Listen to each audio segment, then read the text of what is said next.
ามรุងអូនគិតត្រូវហើយមែនទេដែលមាសមេអូនទៅចោលរូបបងគ្រានោះបងធ្វើអ្វីខំដាក់ស្ងួនទើបអូនសម្រេចចិញ្ចានចេញឬគេនោះល្អជាងបងបើគេនោះល្អជាងបងសង្ឃឹមថារូបអូននឹងមានក្តីសុខសង្ឃឹមថារូបអូននឹងចងចាំទុកថាបុរសម្នាក់នេះនៅតែស្រឡាញ់នៅតែស្រឡាញ់នៅតែស្រឡាញ់តើអូនក៏ត្រូវហើយមែនទេពេលចាំចោលរូបបងអនុស្សាវរីយ៍កន្លងស្នេហ៍ស្នងបំភ្លេចវាចោលបានឬទេតើ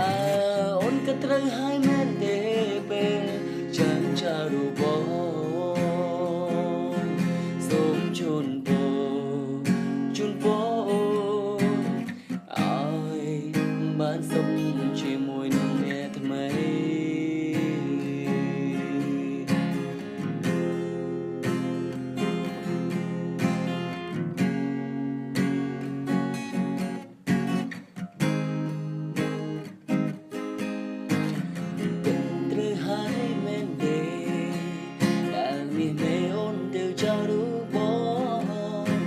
គ្រានោះបងធ្វើអ្វីខំដាក់ស្ងួនទើបអូនសម្រេចចិញ្ចានចេញឬគេនឹងល្អជាងបងបើគេនឹងល្អជាងបងសង្ឃឹមថារូបអូននឹងមានក្តីសុខ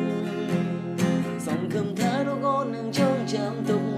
ថាបុរសម្នាក់នេះនៅតែស្រឡាញ់នៅតែស្រឡាញ់នៅតែស្រឡាញ់តើអូនក៏ត្រូវហើយមែនទេពេលចាំចោលរូបបងអនុស្សាវរីយ៍កន្លងស្នេហ៍ស្នងបំភ្លេចវាចោលបានឬទេ